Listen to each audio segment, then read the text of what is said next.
On today's episode, what are we going to be making? Homemade sofrito. Forget the store-bought. This is what you need. It's super easy, super simple. Let's get into it.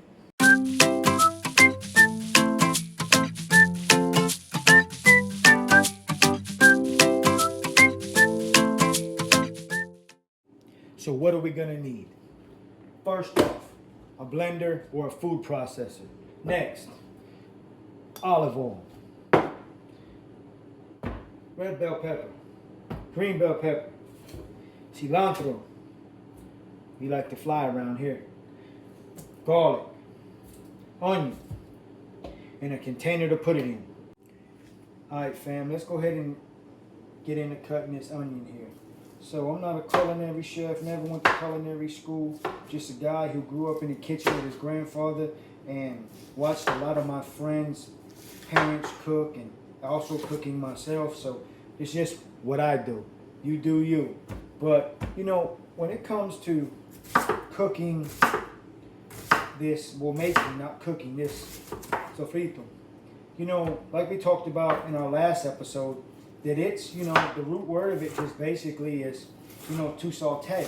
So if you ever walked into your abuela's house, your titi's house, or just any one of your friend's house, you already know there's Latino, you know, Puerto Rican, and you smell that sofrito, or, you know, you're going to smell it right off the bat because it permeates so well. And I mean, this is the backbone, the base of all Puerto Rican cooking, the sofrito. It goes into your rice recipes, meat recipes, you know, so many different things. But this permeates your house and makes it smell so good, you know, and it makes your mouth water, you know. At least in me anyway. So we're going to chop this onion down. We're going to put the whole onion in there, you know. And then, yeah, we'll see you back in just a few minutes. Now that we got our onion chopped up, also forgot to mention, safety first. Remember, put your glasses on. You ain't about to catch me crying on no YouTube or anywhere else. So let's move into the next step. So my next step is to go ahead and cut our bell peppers. So I seen a cool little trick with a bell pepper that somebody I watched on a video. Never did it this way before, and they came here. Let's see if it's gonna work for us. You and me both, all of us I should say, are gonna see if this thing really works the way the video showed it. Maybe I'm doing it the wrong way. Let's see. Okay, well, didn't go as quite as I thought it was gonna go, but hey, it's all good. Came out better than the way I usually do it. So let's go ahead and get this chopped up. Let's work on getting our bell peppers cut up. I normally just cut it into a strip, cut it how you normally cut it, and then I'll just take them like this. It may be this may be a super long process, but this is just how I do it. You know, there's a quicker way. Hey, I'm all open to suggestions here. So, like I said, this is just the way I do it.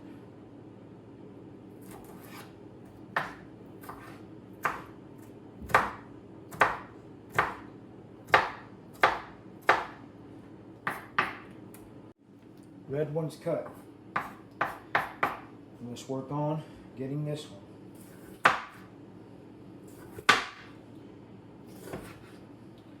Let's see how we're going to do with this one here. Hey, now that's how I remember the video showing. Maybe I should have cut down a little deeper, but this is what we were trying to do, so that way we ain't got to fool with it. Now, let's go ahead and get these bad boys cut up.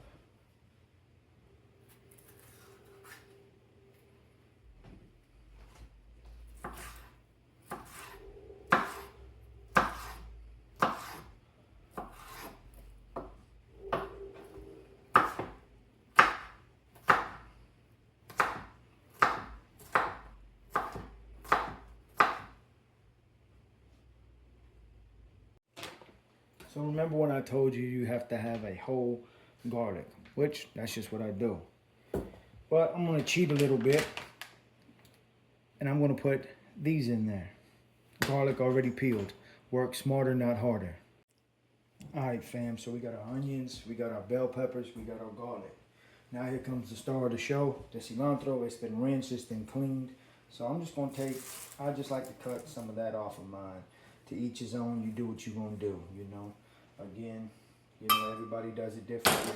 I'm just gonna cut some of them stem off of there and we're gonna rock on. All right, we got a little bit of cilantro in there. We're gonna put some onions in here. I'm gonna slowly start loading this stuff up.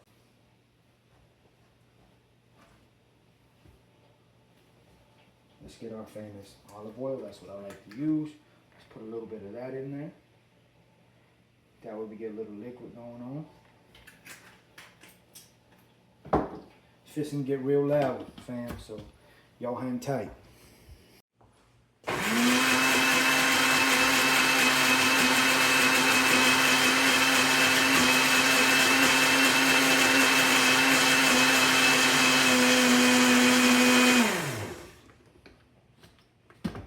So let's go ahead and add some more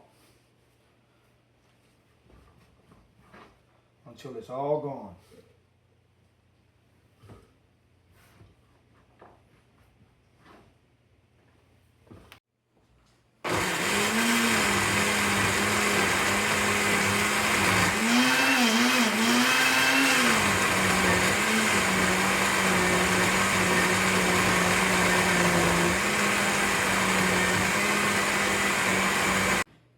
Alright fam, and that's how we make homemade sofrito. Remember, sofrito is made so many different ways by so many different cultures.